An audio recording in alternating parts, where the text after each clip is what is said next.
یو حدیث کې راځي صحیح مسلم، نبی علیہ السلام فرمایي رب اشعث اقبر مدفوع بالابواب لو اقسم علی الله لابره.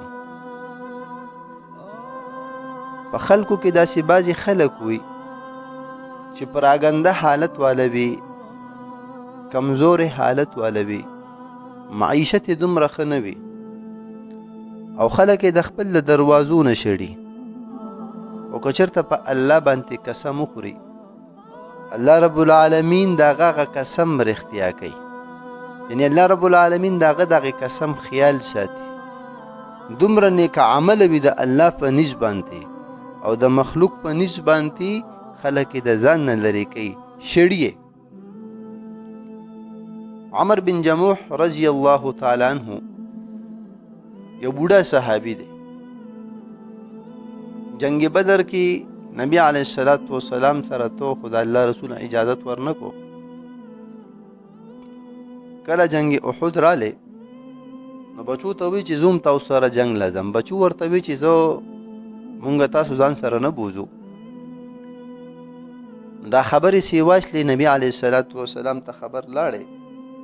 الله رسول علیه الصلاۃ والسلام ورته وی چې عمر تو خو بوډای کمزوري معذورای، ته الله په دې باندې نه نیوي ته مزه. د الله رسول علیه الصلاۃ والسلام ته وی چې د الله رسوله زما هم شوق ته جهاد دی، د شهادت شوق مې دی. الله رسول علیه الصلاۃ والسلام ورته وی چې ستا خپک معذوره ده، یو خپدې کار نه کوي. عمر بن جموح رضی الله تعالی عنہ ورته وی د الله رسوله زما دا خواهش ته چې په دې ګوډه خپه باندې جنت ته داخل شم. چې کله د هغه اصرار یې ولید او کلکه اراده یې ولید، نبی علیه السلام ورته وی پرېږده کیدی شي الله رب العالمین دله شهادت ورکړي. چې کله جنگ احد شو نبی علیه الصلاۃ والسلام مسلمانانو له الله رب العالمین فتح ورکړه. په صحابو باندې ګرځي شهیدان ګوري، په دې کې د الله رسول علیه الصلاۃ والسلام په عمر بن جموح رضی الله تعالی عنہ باندې نظر ولګېدو.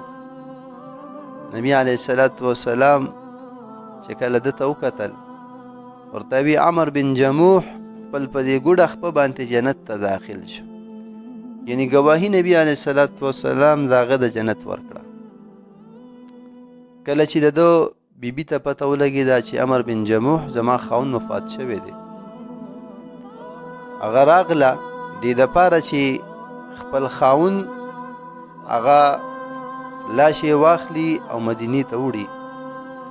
نو کله په اوښ باندې واچو او مدینې ته تلل نو هغې به مدینې طرف ته نتو، او چې کله احد طرف ته به وله مخ کړو نو په منډه به راتو. یو روایت کې راځي چې عایشه صدیقه رضی الله تعالی عنها وله مخې له ورله ورته وی څه حالت دی؟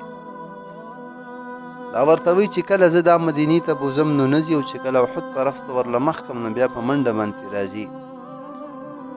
هغې ورته وی چې کله دی د کور نه راوتو نو د څه کلمات خو نو ادا کړي.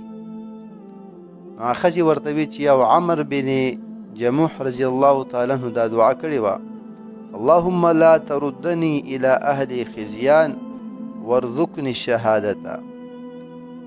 یا الله ما خپل کور ته واپس مه راولې د رسوایۍ او د ذلت په حالت کې، او ما ته شهادت را نصیب کړي. نو دغه وخت کې نبی علیه الصلاۃ والسلام دا حدیث وی چې په انصارو کې بعضې داسې خلک دی چې په الله باندې قسم وخوري لابره، نو الله ولا قسم پوره کوي. نو دا اوخه اوس د الله په حکم باندې مدینې ته نه ځي، او الله رب العالمین په دې باندې ماموره کړې ده چې احد طرف ته واپس ځي. الله رب العالمین خپلو بندګانو سره دومره مینه او محبت کوي، نو هغې بیا په احد په هغه کوم ځای کې جنګ شوی و هغه ځای کې ښخ کړی شو.